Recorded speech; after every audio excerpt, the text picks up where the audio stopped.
Welcome back to When Bad Things Happen to Good People, a podcast about censorship and the arts. My name is Todd Sullivan. Joining me, as always, is Peter Raman. Hello, hello. And today we are continuing our look at George Orwell's 1984.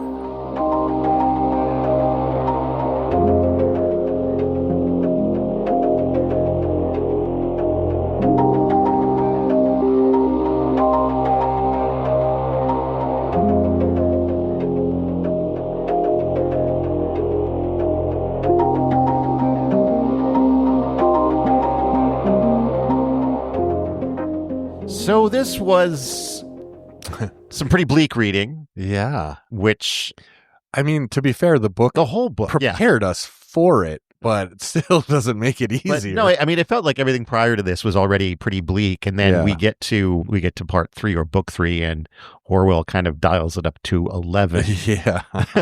So, yeah. It's almost like a manual for how to torture someone. It almost is. Right? Yeah. Do you want to maybe give us a quick reminder of where we left things off? Yeah. So at the end of book 2, right, we're in the arrest, right? So Julia and Winston are, kind of shouted at by the telescreen, told to stand still. Mm-hmm. They're like swarmed by a crack squad of thought police, kind of SWAT team action.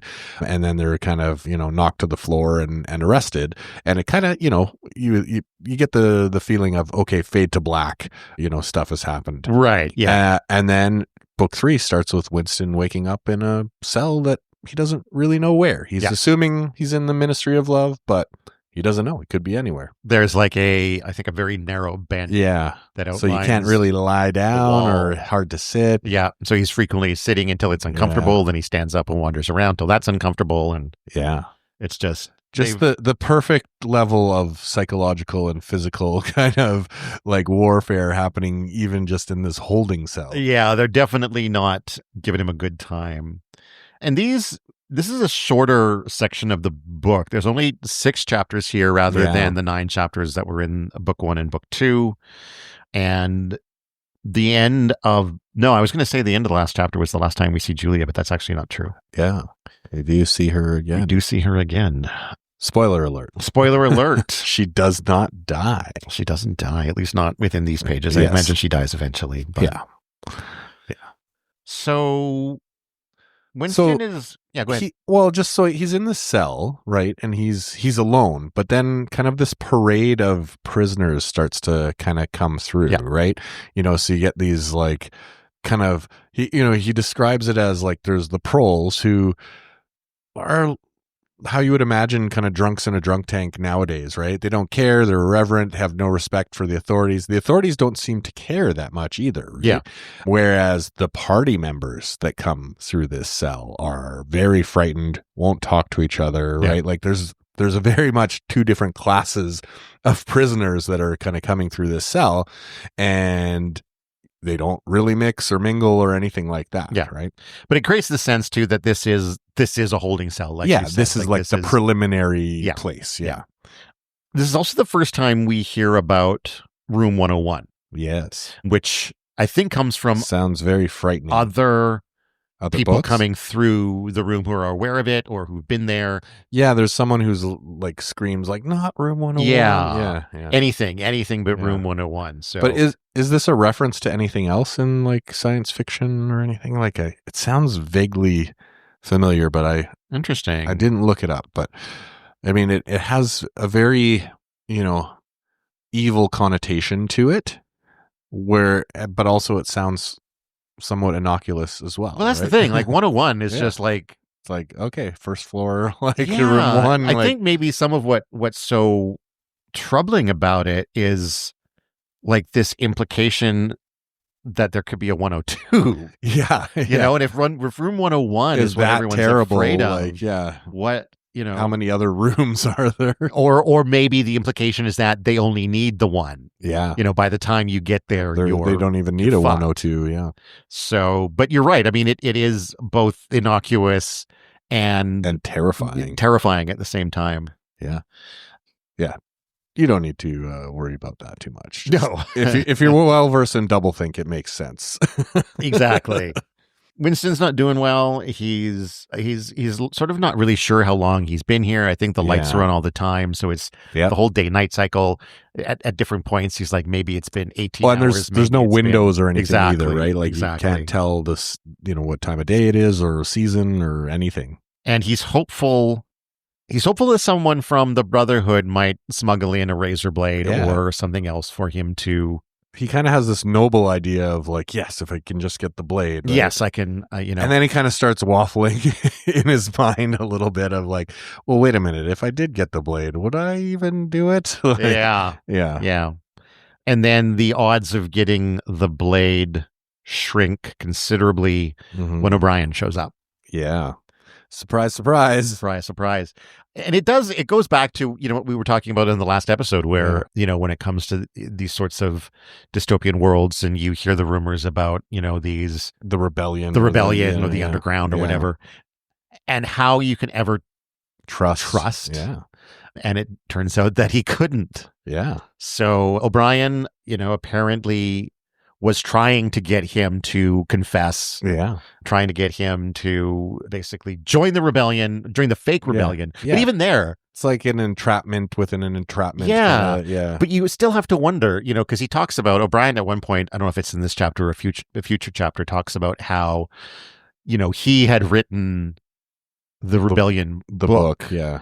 But maybe that's a lie. Yeah. Maybe there really is a rebellion and they're doing sort of counter intelligence. And I think you're not ever supposed to know. No. Right? Like the Ministry of Love, right, is like this punishment place.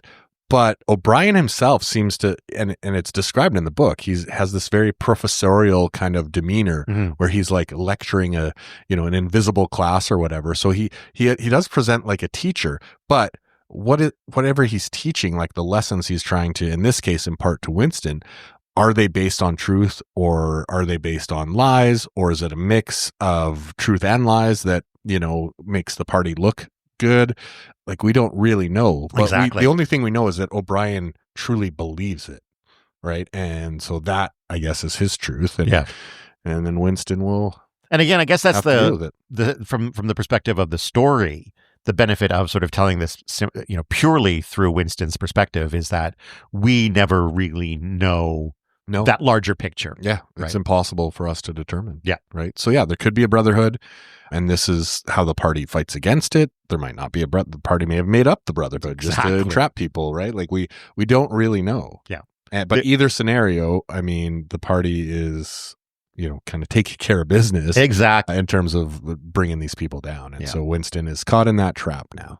And so when O'Brien replies, or when O'Brien arrives, Winston shouts something like, they've got you too. And then O'Brien sort of replies, they got me long ago. Yeah. And thus sort of revealing to Winston that no, he was not. No.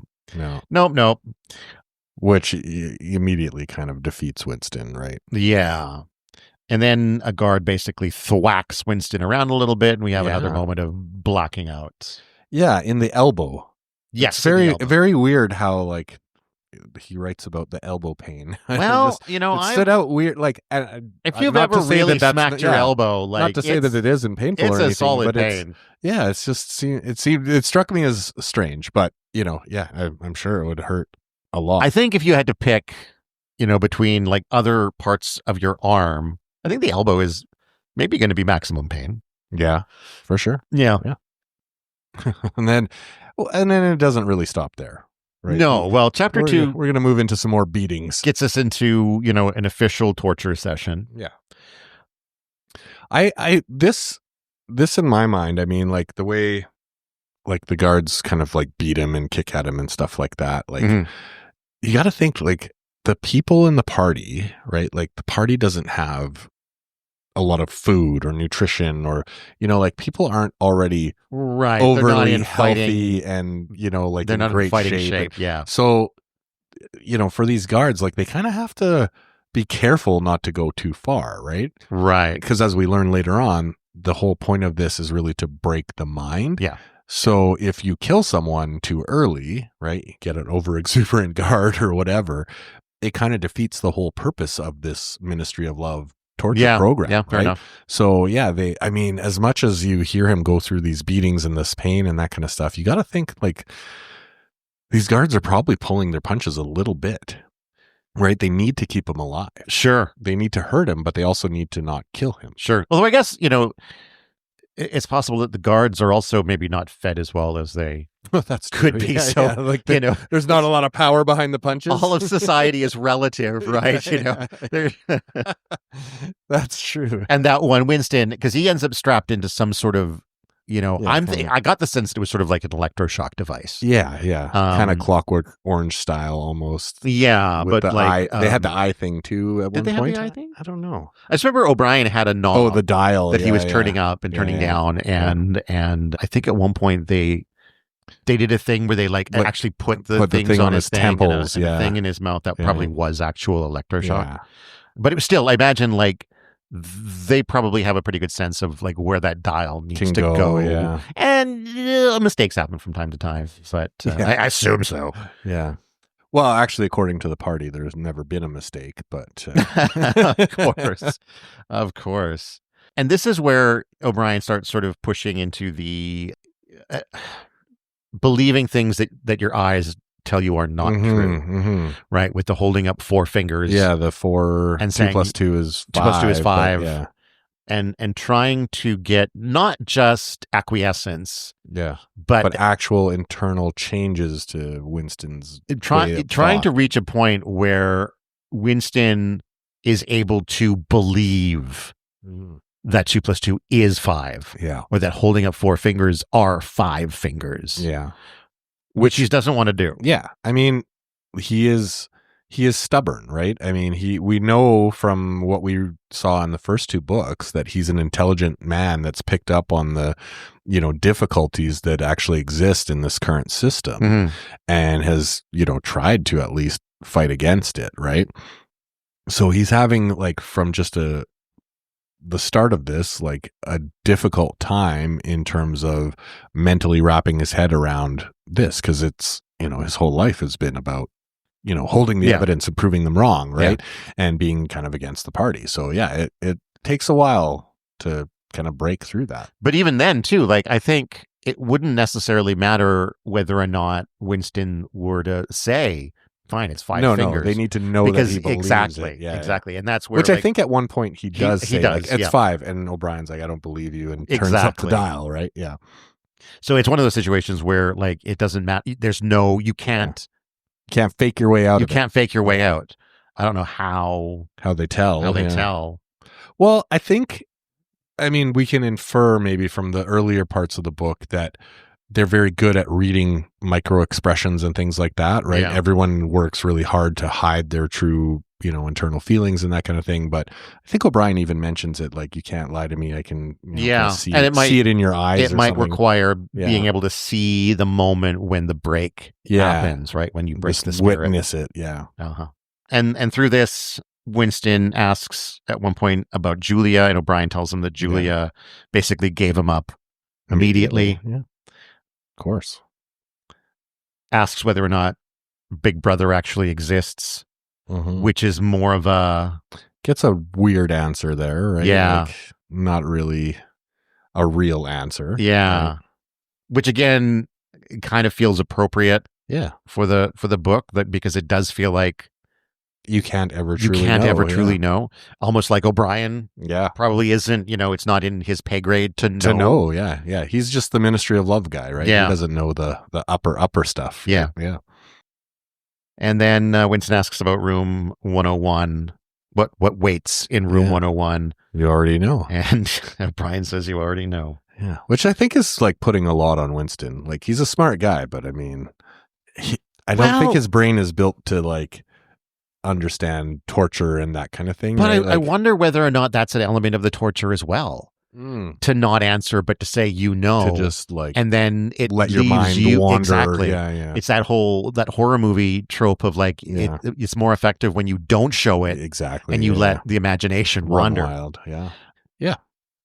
They're clearly very talented at the psychological torture, right? Combined with physical pain, obviously. But I mean, it definitely is, an established program. I mean, you can tell O'Brien, this isn't his first rodeo in terms of trying to break people, right? He talks about it too, a little bit about like how we're going to break you, right? Yeah. Like, yeah. The fact that they kind of explain it and go, well, this is what's going to happen. There's nothing you can do about it. Like, that's almost terrifying in and of itself, right? Just describing what's going to happen to you over God knows how long, and that there's really nothing you can do. It's just a matter of time. Yeah. Right? And we will break you. Exactly. Chapter 3. Yeah. So I know, like, it seems like it's only been a little while, but I think, is it this chapter or another chapter? O'Brien mentions the term 7 years that he's being kind of worked on at some point here. Like by the ministry? Yeah, like that he's been here 7 years, right? Because like he kind of eventually shows him his like body and face in the mirror, and it's horrible and disgusting. And yeah, like I'm not remembering that at this point. I remember it just like a little thing of like O'Brien just kind of says it as a bit of an aside that it's been 7 years. I wonder and whether at some point we do learn that it has he has been there for quite some time. Yeah. I think 7 years gets repeated later. I wonder though whether or not the 7-year reference is like how long they plan to maybe or been watching and with the plan to like because they would have seen, or not necessarily seen, but like dating back to that picture he found of the 3 guys who were supposed to be dead. I don't know how long ago that was, but that might have been the first moment or around there when Winston was showing signs of acknowledging that not everything that he hears is true. Mm-hmm. And right from that moment, they could have started, watching him and preparing for this as a potential eventuality.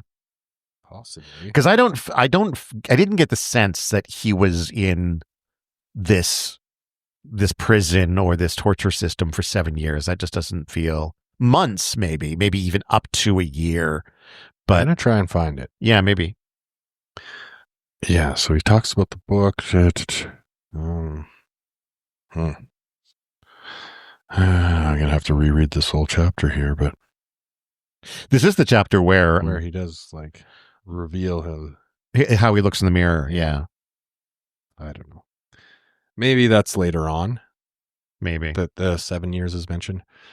But yeah, so the torture continues, right? And there's an intellectual component too, like, O'Brien is answering questions again and kind of like philosophically discussing like how he's going to be broken down and like that kind of stuff. And yeah, I mean, we get through like the pain, like the physical torture, how they kind of break through the mental aspect. Mm-hmm.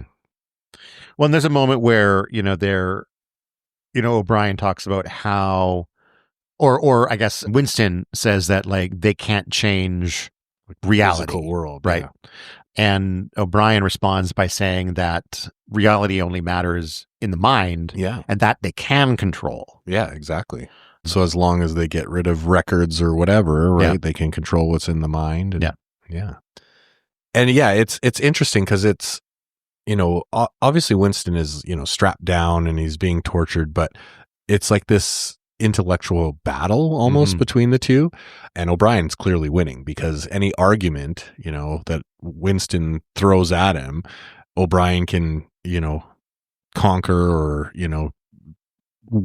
come up with something that kind of puts it down or overrules it or whatever, right? So Winston is just kind of struggling to go, oh no, you can't do that. And O'Brien just has some kind of logic that, he can throw at him every single time. And it just like that almost breaks him down more than the physical kind of pain, right? Just that mental, like kind of throwing himself against the wall and being rebuffed by these, arguments and logics that O'Brien has. And that almost does more psychological, damage to him than any of the physical pain. And so this is the moment where Winston gets to look at himself in the mirror. As I said, he's like emaciated. Yeah. He's like one of the prisoners from chapter 1 of book 3, right, is this like emaciated, like skeleton looking guy that kind of goes through the cell, the holding cell. And essentially Winston is now that guy. Yeah. He's, skin paper thin, right? Emaciated, bald, no teeth, no muscle mass, like, a walking skeleton, essentially. Just very, face sunken in, all that kind of stuff, right? Yeah. A horrible looking version of himself. Yeah. And probably, along, with that comes that realization that the party did this to you, and the party could and will make it even worse than it already is unless you. Although O'Brien's lines, telling him that he did it to himself, right? True. By going against the party, right? Like there's always this logical, kind of gaslighting argument that O'Brien will throw at him for anything, right? So it's his fault for going against the party, for not thinking properly, for not, realizing the truth, which is that the party controls the truth, right? Yeah, exactly. There's always these arguments that break him down. But I think, physically seeing himself, which he hasn't for however long it's been. He hasn't, there's no mirrors. There's no way to kind of look at yourself. Right. So, as much as he has maybe a mental picture of himself as, party member in the times when he was with Julia or whatever. No longer super accurate. Yeah. Right. Like he's changed. He's grown into this grotesque being. And so that shock, along with all these arguments, the physical pain, right? Like this is where we get to the point where I think he basically, we see his mental state breaks down. To some extent. Yeah. Yeah. That shock of seeing himself was certainly tough to. I think though, so like in chapter 4, the torture has temporarily kind of stopped or, rescinded a little bit. And he starts beefing back up. Yeah. He's got like a little slate with chalk kind of a thing, and he's writing down freedom is slavery, 2 and 2 Well, at first he doesn't even do anything besides lay there and attempt to knit himself back together. Yeah, but he does. Yeah, he kind of gets stronger. They feed him real food. And then eventually he starts to write. And that's where we see like the results of him being mentally broken, right? Where he starts to write down and think through some of these, party slogans. I feel a little bit like at this point, it's not really, he's not quite broken. He's maybe playing along. Well, he's so somewhat broken. Well, there's two things here. So there's like the more intellectual mental break, and then as we see later on, there's the emotional. Right. And those are two separate things that the party is trying to break. So here, like phase one, it's the intellectual. Yeah. Phase one is like, okay, they've intellectually broken him. He's capable of doublethink. He understands the freedom is slavery. He understands 2 + 2 is right. Like his mind has been broken from an intellectual perspective at this point when he eventually starts to write on his little tablet or whatever they gave him, right? And even when he thinks of something that's contrary, his brain is now pushing that down, is saying, oh, that's not a good thought, right? That doesn't make sense. I now know how to think, essentially. Yeah. But as we find out, he has a little dream about Julia. Yeah, and he wakes up basically shouting her name over and over and over again. Which in a way kind of shocks and terrifies him because he didn't maybe realize that was still there. Yeah. And now he's like, oh no, it's going to start all over again. Yeah. At which, O'Brien promptly kind of comes in, which like O'Brien, does he not have, like, is he there all the time? Like he just, does he not have other things shows to do? Up in the middle of the night. Like he was the one personally watching the, the screens. So maybe the feed gets sent to O'Brien's home that he can, and it's like, okay, 10 minutes and we'll get O'Brien here. Yeah, maybe. I don't know. But yeah, anyway, so O'Brien is there pretty quickly. And essentially is like, I think you're trying to hide from me and you're lying to me. You have, like not broken emotionally yet. So now we must break you emotionally. Yeah. And now we're going to get into a little bit different kind of. Yeah. He tells him that obeying Big Brother is not enough. No. You have to love him. Yes. Which is the emotional breaking, right? Because he would never love Big Brother as old Winston. And then he tells the guards to take Winston to room 101. Yeah. And we finally get to get to room 101, which in some ways... You already knew what it was. You already knew what it was, exactly. Well, in some ways I found it a little bit disappointing. Like, it's pretty simple. Yeah. I think that the intention of room 101 is they confront you with whatever your greatest... Yeah, O'Brien's words are that room 101 is the worst thing in the world.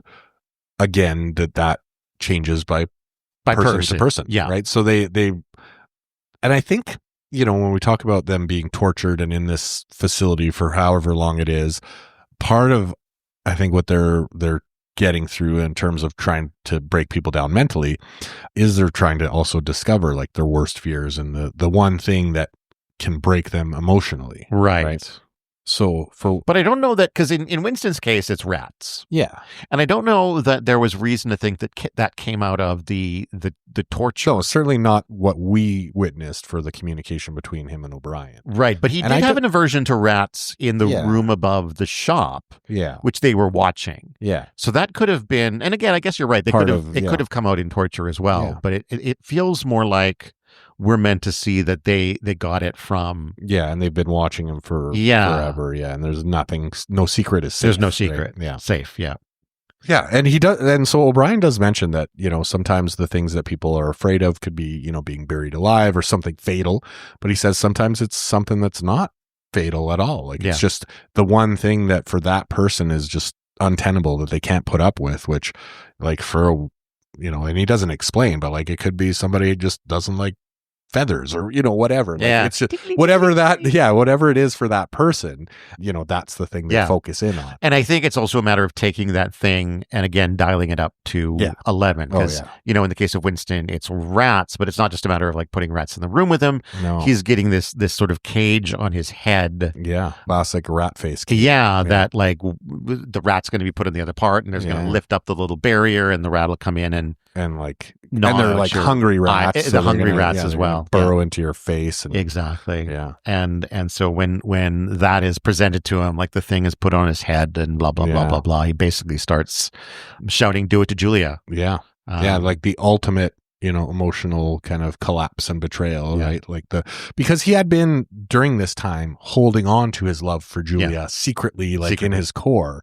And so, because that was the one thing they talked about, in the previous book is that this idea that like they can't get inside you and change it. They can't take that feeling away, but they can. But they can if they know the right path in, and this was the right path in. And it's not just that he said, "Do it to Julia."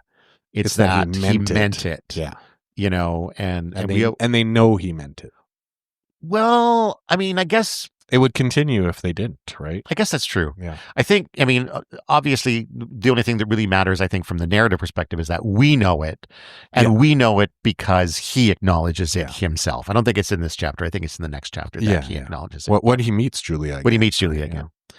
And so basically when he gives up and is like, "Do it to Julia, please, anything, whatever," they stop. They remove the cage from his head, and that's pretty much it. He's essentially now fully broken, right? He's fully broken. So they broke him mentally, like intellectually. Yeah. And now emotionally, right? He now no longer has any love for Julia whatsoever. And in theory, he could now potentially love Big Brother. Yeah. Right? He's been completely broken. They've gotten inside and changed his inside. Exactly. Like they thought they couldn't. And they're pretty smart.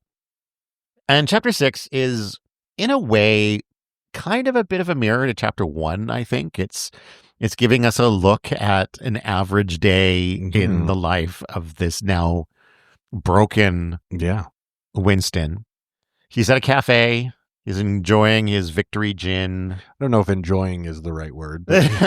Well, I think maybe compared to how he felt about it at the beginning. Yeah. Maybe the break in his spirit has him appreciating it more. Yeah. Well, I mean, I think there's a line of like every mouthful is worse than the last or something, but it's the only way he can get through the day. Well, I guess that's how true. he can wake up in the morning and that kind of thing, right? So it's like it's a love-hate relationship, I guess you could say, with this gin. I think maybe compared to like the weeks that he spent in the mini love with nothing to drink at all is probably preferable. Yeah. But he's doing his chess problems. He's doing his chess problems. He's listening attentively to the telescreen because there's supposed to be some kind of announcement about the war. Yeah. And he is heavily invested in this, right? Like this announcement, he is waiting for it. He can't, he knows there's going to be some big news. Well, I think that's what the news itself says. Like they break in at like quarter after. They just say like there's going to be an announcement, but he's like, yes, this will be about the war or whatever. Right? Yeah, I think it's not just there will be an announcement. It's like stay tuned at half the hour for a special announcement. Yeah, it is. It's but not they don't say that it's going to be about the war. They don't. No. But he does have that knows, sense, right? Yeah. But I think that comes from his work.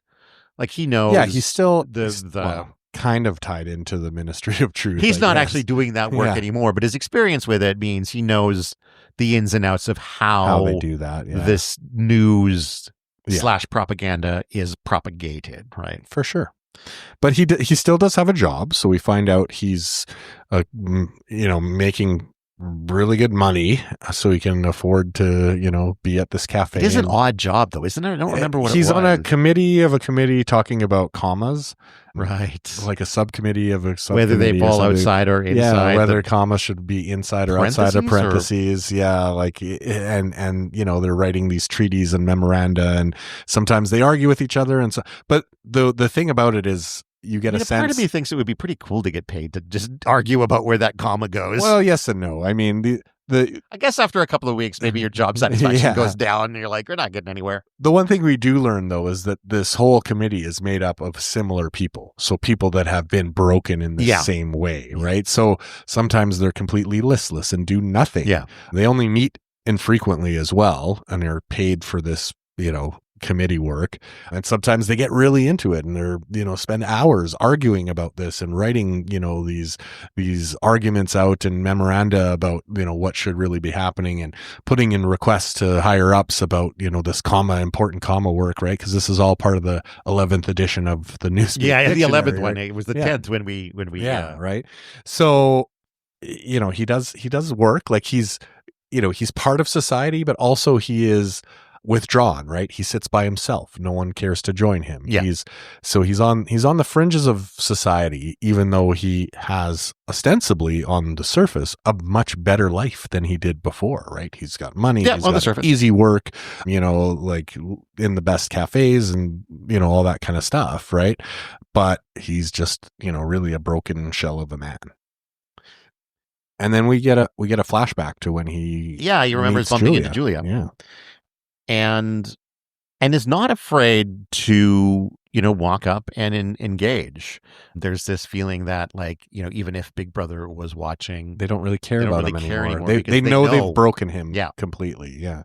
And so he does. He goes up and, talks to her. Well, he puts his arm around her and stuff, right? And she does about the arm, or maybe. Yeah, he puts his arm around her waist, right? And then he kind of feels like, oh, she's way chunkier now. That's true. Yeah, that's she's right. Got the thick waisted now, and like she's physically changed. And at this point, I think we would assume now we're into years since things have happened. Yeah. But yeah, they don't really say anything. She kind of tries to avoid him at first, but then she's like, okay, I guess we got to sit down and talk a little bit. And they pretty much just openly reveal to each other that they gave each other up, Yeah. And I think it might be Julia that says, like, when we betray you, they don't want us just to say it. They need to know that we mean it. I think it was her that says that. Could be, yeah. But Winston definitely agrees. And then, they kind of talk about, once you say that and mean it, then you can never care for that person or feel about that person the same way ever again. And they're kind of like, yeah, okay. and she's like, I got to go catch my train. And he tries to kind of walk with her. And then he's kind of like, this is stupid. And then as soon as there's like a little, some people, he kind of, accidentally gets separated and just goes back to the cafe to drink his gin and play his chess. Yeah. Yeah. And then we flash back to like the announcement. Yeah. But I did find that conversation between them really unsettling and really cold. Just the way it was like, I think she said it first. She said, I betrayed you. Yeah. And he said, yeah, I betrayed you too. And even the way it's phrased, like she said it like flatly or something, right? Like, yeah. And to like imagine the kind of silence around those two admissions and coming from a place where like neither of them has those feelings for the other anymore, but maybe there's neither really reacts to it. Yeah. Right? Like I betrayed you in the most intimate sense, and like, yeah. But I think they each knew the other had too. Yeah. So it was not really a surprising revelation. Not surprising, no. But the fact that it stirs no emotion whatsoever. Yeah. It's also like temperature outside, it's also bitterly cold as well. That's true, right? So it just kind of adds to it, right? Like not a great time to go and have sex in the bushes. Yeah, I mean they're in this like wind is whipping at them. It's cold. Like he's tearing up from the wind in his face. Yeah. And so it's physically cold. It's I guess a good time for. If you're big brother, it's a good time for them to meet each other because there's no temptation. It's not a warm, beautiful day where they can enjoy it, right? Yeah. So a good time to meet.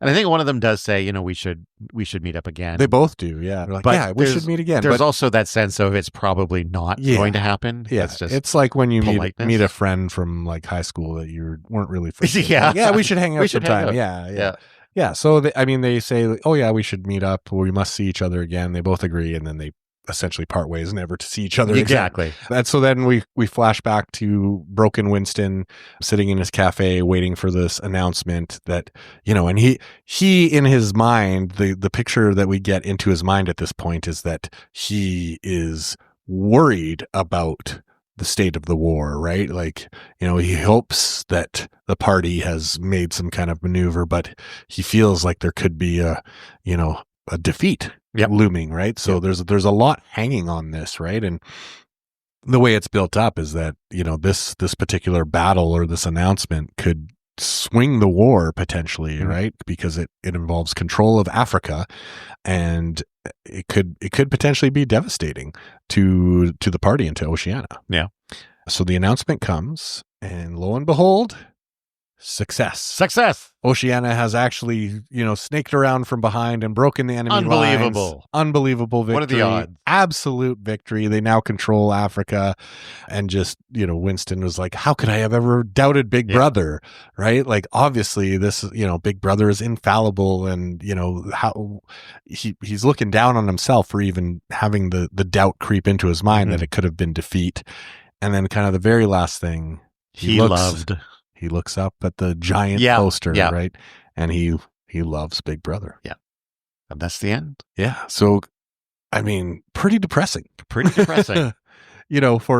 a political satire, like it really hammers home the point in this book 3. Not a lot of chuckles in this particular satire. No. And to be fair, like in book 1, there was some humorous things. There was, and, there was some levity. They're hidden in between, some nuggets in between a lot of right, bleak. But like, it's like, check out the dystopian society. It wasn't quite to the level of, being quite this serious. And then, this book really, really lays on the fact that it's hopeless. Yeah. That there's no possible way of defeating the party. All these things of the Brotherhood or the proles rising up or whatever, like never going to happen. Right? And it's quite depressing, quite frightening. Like it really just ends on not a sour note per se, but it's definitely not a satisfying ending in any sense. We're not you wanted like a hint of hope. That, especially because this book 3, really lays out all the methodology that a totalitarian regime can do to like enslave the masses, so to speak, or enslave the party members to the point that, there's no danger of being overthrown and, basically robbing people of their humanity. Right. And if they do it right, there's no escape and no hope. So it's chilling. Yeah. Apparently there are people who think that Julia may have been a spy as well. Yeah, I could see that theory. I could see. I don't think so. Like I don't think it was meant that way. But potentially. But there is, I think maybe not intentionally, but just given the world is set up and the story is told in a way where you just never know who you can trust. Yeah. And she's younger, right? So Winston is of an age where he kind of remembers before. Yeah. Whereas Julia, it is always made out that she grew up 100% in this kind of party environment. And that first meeting when she walks up and just hands him that little note that says, I love you, it's a little odd. Yeah. It is. I don't know if I buy that she was, a spy, but it's not an unreasonable.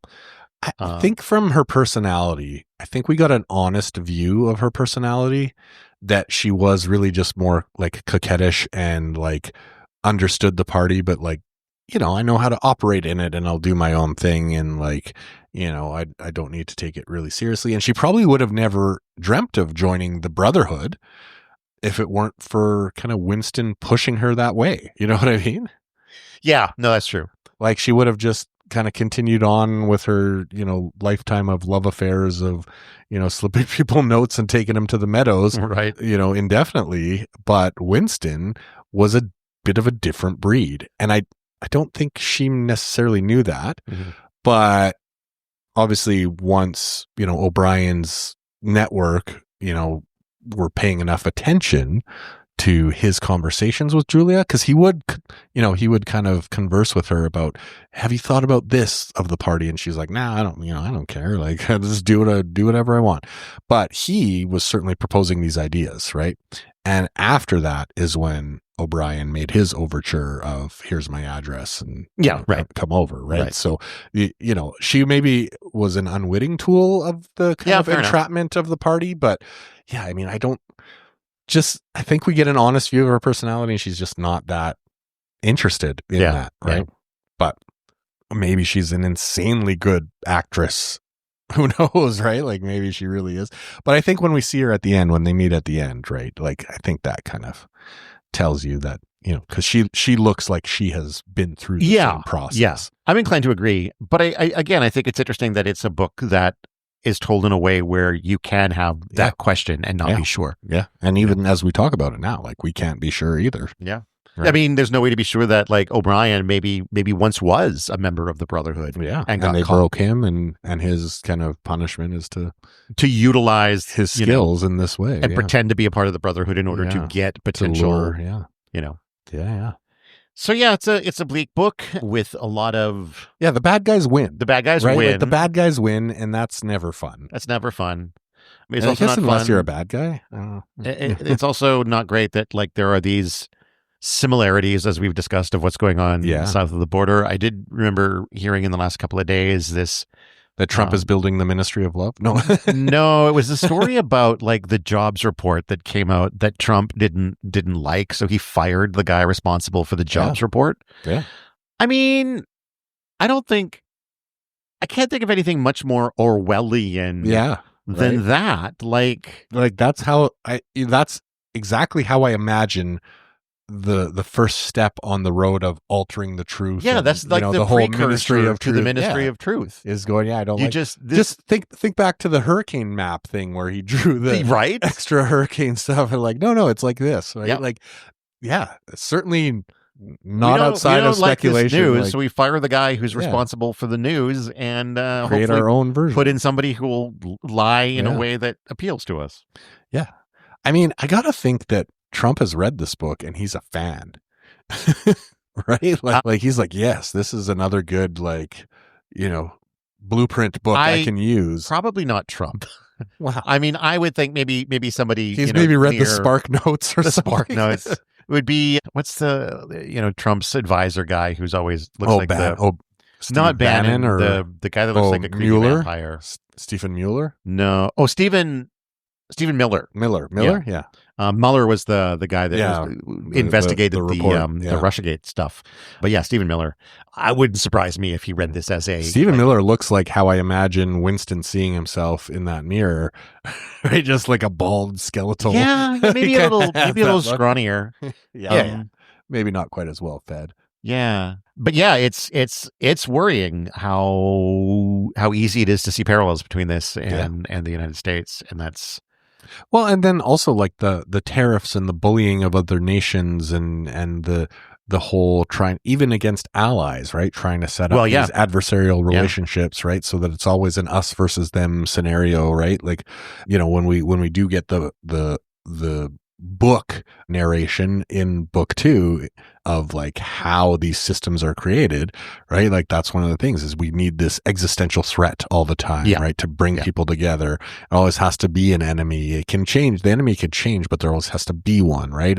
And there's certainly some scary similarities there where we go, yeah, like Trump's kind of doing this stuff. Well, and it's, you know, as long as you have that outside enemy to be vigilant against, you never turn your attention to the enemy internal inside, problems, which they don't want. You don't care if there are enough boots necessarily, right? Because we got to support the war effort. Support the troops, exactly. You know, reduce those chocolate rations, but prices of eggs are up to $10 a dozen or whatever. Well, we gotta fight these unfair countries, right? Exactly. Like, it's your scary. omelet's going to be a little bit more for the rest of your goddamn omelet life, bar is now pretty luxurious. Yeah, that's why they got them at Mar-a-Lago. Yeah. Thoughts on the book? I mean, it's very well written. It's definitely, you know, has this window into the soul type writing. Like we're very intimately involved in Winston's internal struggle throughout the whole book. Whether it's, you know, his inkling kind of, I'm going to do something against the party, up until, you know, this book 3, where we're seeing like him break down mentally and emotionally at the Ministry of Love. We're there. We're inside his head the whole time, and we're experiencing this world kind of at the same time as Winston, and getting all of his emotions and his thoughts on what's happening right in this very visceral way. And so I really like that. Obviously the book ends a little bit chilling and terrifying, but I think, you know, it really presents the whole scenario of how people can be broken down in this type of world, and the very real potential consequences of what that does to you as a human being and what it turns you into. You know, like, I think that's really, really well done. Is it like super enjoyable? Right? Like, this is not some, like, you know, light fiction that you would read on vacation. You know, it's pretty serious in terms of the subject matter that it tackles. Definitely well worth the read and well written, but yeah, it's tough. It's a tough book in a different sense than some of the other books that we've looked at, partly because of how eerily close it is to things that are actually happening right now.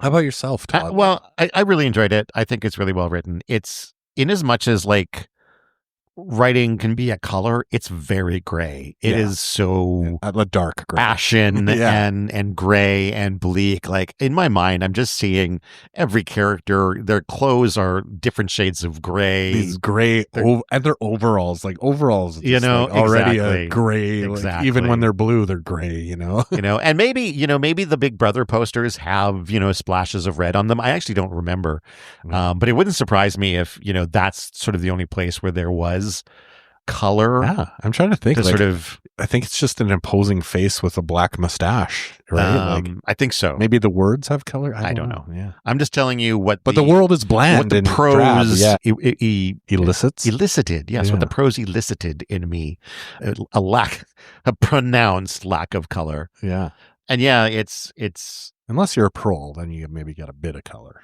Maybe a little bit, just on the cheeks from the alcohol.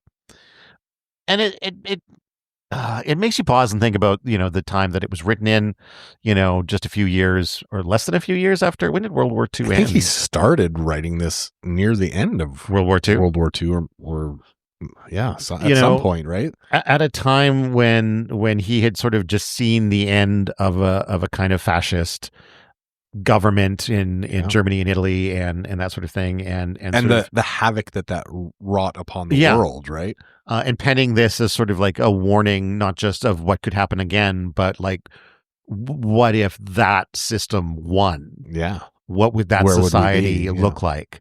And in as much as this is sort of maybe intended to be a warning, seeing it be almost entirely ignored by the people, is also a parallel to things happening nowadays as well, right?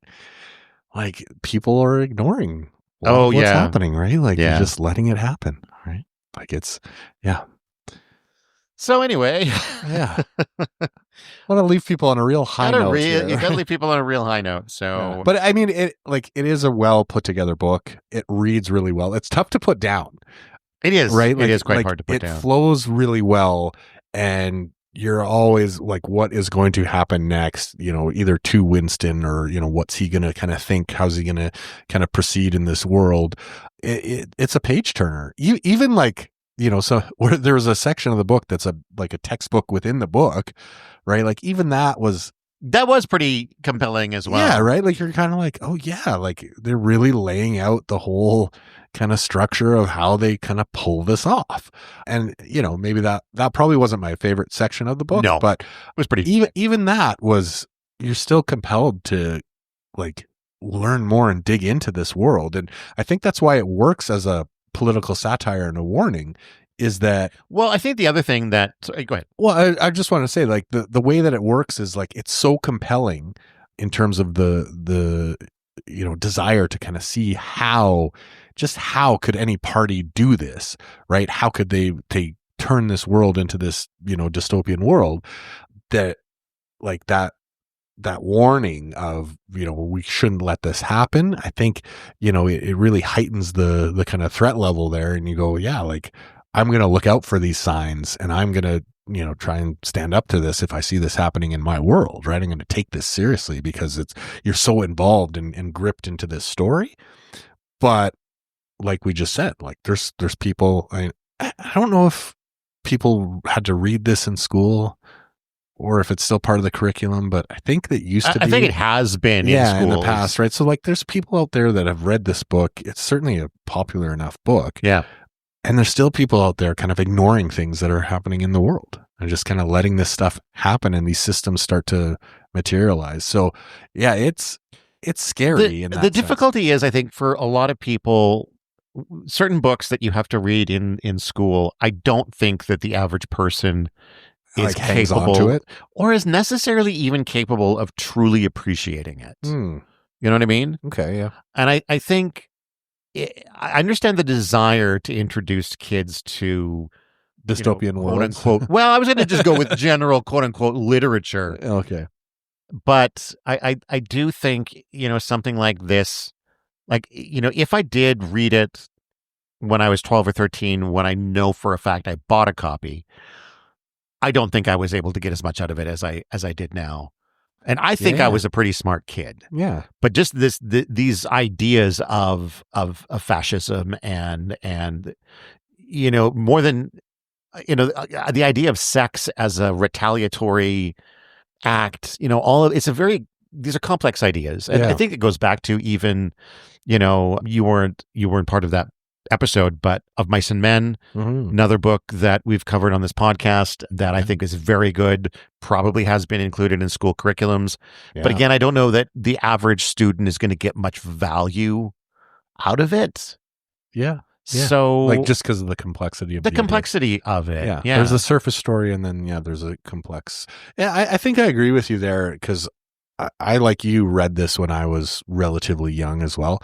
I think part of it too is just the context. So if we're talking about how to kind of understand some of the more complex ideological things that are happening in the book, you do need some of that context. And I think when I was relatively young, let's say 12, 13, that kind of thing, you maybe don't have that fully formed picture of World War II and the fascist movement, and like what that really looked like to the world, like what happened with subjugation of people and how terrible World War II was across the globe. And I think without that broader context, it's just a story, right? Like it may not even be that bleak. But when you kind of get to that point where you have, whether it's an adult or, in your 20s or whatever, right, where you have that context of really understanding, what has happened historically in the world, then you see that certainly in a different light, where you go, okay, yeah, I now understand truly like the horrors that are being looked at in this book, and the depths of just how intricate and terrifying the machine of the party really is. So yeah, 12, 13, a little tough maybe to get there. Exactly. Yeah. Okay, I think. You got anything else you want to share right now? I think we don't want to go too deep on our thoughts on the book. So we're going to save that for our live episode. Exactly. Which will be our next episode. We'll be going live to do our regular wrap-up of 1984. And that's going to be, what did we land on? The 24th? The 24th, of August. August 24th, 6 p.m.? 6 p.m. Yeah. So bring your questions. Bring your questions, thoughts, opinions. Yeah. Your experiences with real world dystopian ideas, like whatever you want, or tell us how awesome you think fascism is and how great it is for society. And we will debate you on that, but you can feel free to tell us. So August 24th, 6 p.m. Yeah. Podbean. Not Mountain. Pacific time. Yeah. You'll need to listen through Podbean. Yeah. Well, you can listen anywhere, but if you want to get in touch with us. I don't think the live. Oh, it doesn't work outside I don't of Podbean? think it goes outside of. But you can, like with listening, you can listen on the Podbean website. Right. You don't necessarily need to use the app. But to call in, you do need to have the app in order to call in. And I don't remember now whether you need the app or you can just do on the web to join the chat room. I think you can do the chat room on the web. Yeah, I think that, it's just the call in that you really need the app and headphones. Which is enforced, and it's with good reason. It's to prevent feedback loops and bad audio and things like that. So if you want to call in, have the app on your phone and a set of headphones, and we would absolutely love to chat with you. Yeah. Even if it's not about this. We've had some conversations with people about other things. Hopefully it's loosely related to banned media, but whatever. For sure. We'll take anything. We will. We might hang up on you after 30 seconds if it's bad anything, but we'll take it. Depends what it is. Yeah. You can find all of our things at blahblahblahmedia.com, BLAHBLAHBLAH That's our website that's got all of our past episodes as well as episodes from a different podcast. You'll also find links to our Patreon if you want to support us. If you'd rather support us by buying us a coffee or a beer, there's a link to buy us a coffee there, as well as a link to our merch. I haven't gotten around to get the merch, making up anything new yet, but maybe by the time. Stuff that's there is already great. Stuff that's there is pretty great, but it's been a bit static for a couple years, so I mean, if it ain't broke, don't fix it. But new stuff. Check it up a little bit. I do think it would be fun to have. It's tough now with the tariffs, though. It is tough now with the tariffs. That's actually a really good point I hadn't even thought of. Yeah. But so these products come from the. Oh, but I don't know how that works. Actually, shit. We'll figure it out. We'll figure it out. There may be tariffs. There probably are tariffs in one direction or another. God damn it. Yeah. Well, especially now, right? Especially now. So buy us a coffee instead. I don't think there's any tariff money on buy us a coffee. No. Depends what kind of coffee we buy, I guess. I guess. Yeah, I guess that's true. Yeah. To send us $5. Folgers probably has a tariff on it or something. And then Facebook. Yes. Facebook is a good place to keep in touch with us as well. And you can even get like the listening to the episodes. Yeah, it does post these episodes to Facebook as well. Yeah, not useful for the live ones, but certainly if you want to catch up. No, I don't know if I'd recommend listening on Facebook, but you can. Yeah. We're all over the place. You can listen on YouTube, Facebook, all of the podcast platforms of your choice. That's right. And whatever podcast platform you listen on, give us a like, give us a thumbs up, leave a review if you can. Positive interactions are always appreciated, and negative interactions less so, but if you really don't like us that much, then go ahead and leave a thumbs down. Yeah. If you think we're a bunch of let us know. A couple of spurgy little fags or whatever that line was. Yeah. Final messages for the world at large? I mean, if you see stuff like this happening, try and say something. Don't let your government turn into the party from this book. Remember, only you can stop fascism. Yeah. I've been Todd Sullivan. I've been Peter Avon. And until next time, go read a fucking book.